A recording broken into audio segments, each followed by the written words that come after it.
Live from downtown Detroit, home of WDIV and Click on Detroit, Local 4 News at 5 starts now. You'll remember the photo of Detroit firefighters posing in front of a burning home that was seen around the world. Now the man who owns that home telling the Local 4 defenders he'll see those firefighters in court. Closure extended. The U.S.-Canada border is going to stay closed for at least another month, and it's tough news for both sides. But we're going to begin with Detroit police confirming they have launched an investigation into this altercation involving 2 officers in Greektown. Glad you're with us for Local 4 News at 5. We are told they are reviewing the video that you just saw to see if the officers involved followed proper protocol. Let's get right to Victor Williams. And Victor, this actually initially was a domestic violence call, right? Yeah, Devin and Kimberly, police are saying that this was a totally isolated incident that had nothing to do with the protest or protesters. We're told originally it was a man and a woman that got into it, and that's when those police officers stepped in. About 100 people down there. Everybody seen it. It was crazy. It's the video being shared on social media showing a woman being manhandled by a Detroit police officer. I don't know. He just using his manly force on her. He dropped her to the ground, and then after that, it was chaos. But now the officer involved is under investigation as police work to get to the bottom of if his actions were necessary. You feel me? You the police and somebody hit you, but I don't really think he needed to use all of that force. The turmoil was captured on cell phone video just Sunday night by Will Malone following a fight between a man and a woman. An officer comes in to break up the altercation. Watch closely. The woman involved is seen throwing the first blow, striking the officer, sparking the response. He probably was irritated because there was a lot going on. You feel me? He was probably irritated. But the force he used, I don't think he probably ain't had to use all of that. The officer is even seen shoving another woman, cursing her out while knocking her to the ground. Then he said, I really didn't agree with that. She ain't do nothing. She was just right there for her friend. The woman continues to yell until she's eventually taken away. A spokesperson with the police department tells Local 4 that they take all allegations of excessive force or misconduct very seriously. And if they find any wrongdoing has been done during the investigation, they'll be sure to take the appropriate action. You feel me? I don't think he needed to do that. That definitely ain't have to happen. And here's what you don't see in the video. We're told that the woman arrested actually ended up biting one of the officers after she was taken into custody. Reporting live from DPD's headquarters, Victor Williams, Local 4. Victor, are you hearing anything about any charges for that woman who was arrested? Well, at this point, none have been filed, but they're going to be looking at her actions just as closely as they're going to be taking a look at the police officer. So we'll have to see how this all plays out. Okay, keep us posted. Victor, thanks.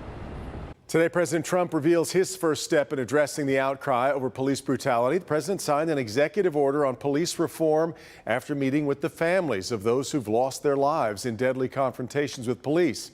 Alice Barr in Washington tonight as critics are focusing on what the order does not address. Alice?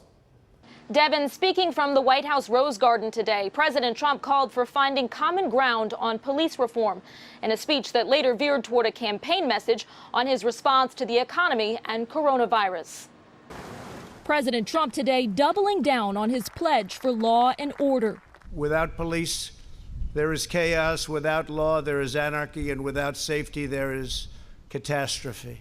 The president laying out his response to weeks of protests, anger, and pain after meeting with families of victims of police brutality and reading their names. Your loved ones will not have died in vain. Don't shoot. But President Trump did not address the heart of protesters' concerns, systemic racism. He called the percentage of bad police officers tiny and vowed harsh penalties for rioting and looting before signing an executive order on police reform while flanked by members of law enforcement. It includes a national database tracking officers with multiple reports of misconduct and encourages police to partner with mental health professionals when dealing with issues like addiction, homelessness, and mental illness. The order also incentivizes higher standards for use of force, including a credentialing system the president says will lead to banning chokeholds unless the officer's life is at risk. We will have reform without undermining our many great and extremely talented law enforcement officers. On Capitol Hill, lawmakers in both the House and Senate are working on competing police reform packages, with Democrats pushing for more broad, systemic change. It's not a time where so many Americans feel a metaphorical knee on the neck of justice for us to pull our knee halfway off of that neck and call it progress. Congress struggling to find common ground, reflecting a nation that is deeply divided. The House is set to vote on its package as early as next week, though the Senate's top Republicans said today that bill is going nowhere. From the White House, Alice Barr, Local 4.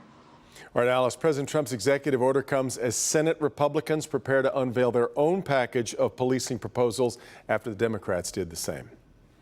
Well, the busiest border crossing between the U.S. and Canada is going to stay a whole lot less busy for another 30 days.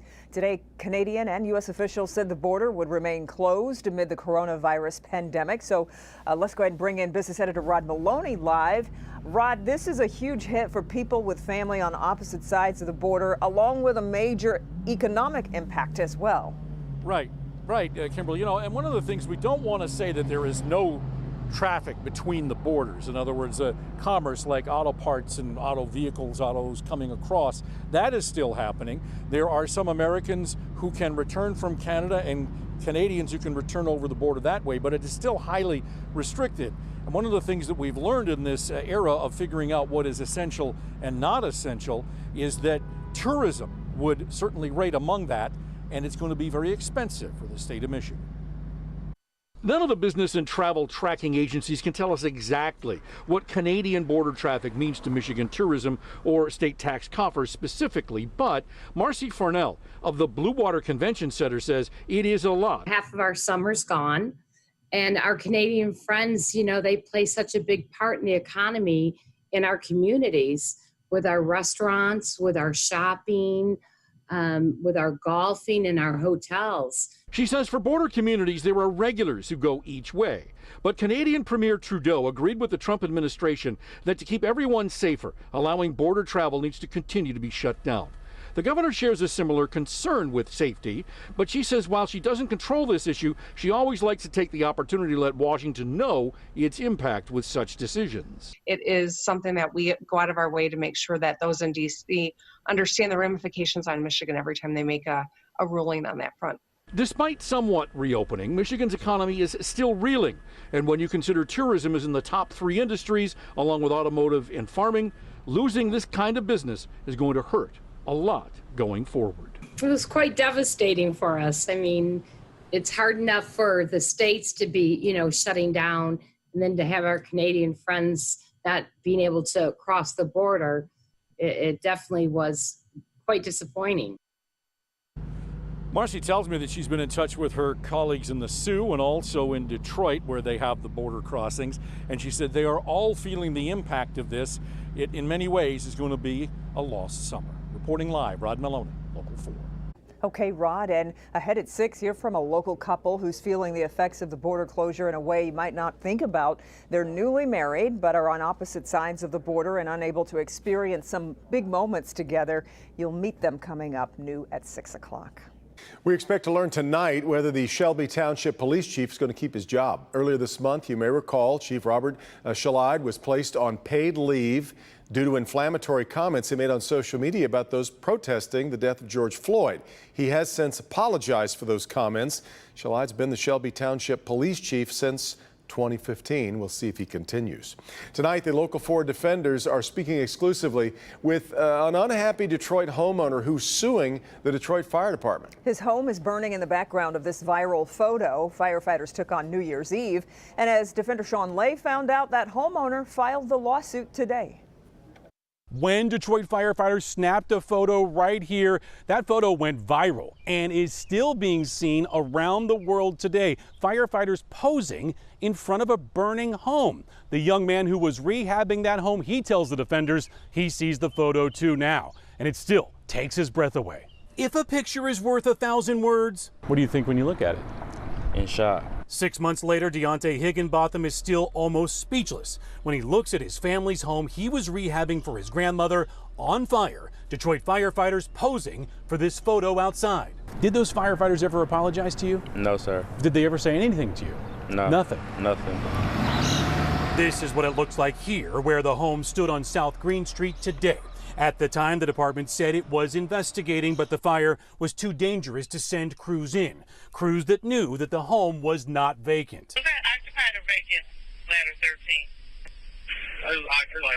Higginbotham's attorney, Steve Haney, tells the defenders talks with the department and the city have gone nowhere. What was their response? The response was there's no common law duty for firefighters to fight fires. Today, Higginbotham and Haney filed a negligence lawsuit against the city, the Detroit Fire Department, and every firefighter in this photo. It's outrageous. There's no other word than it being outrageous and tolerable.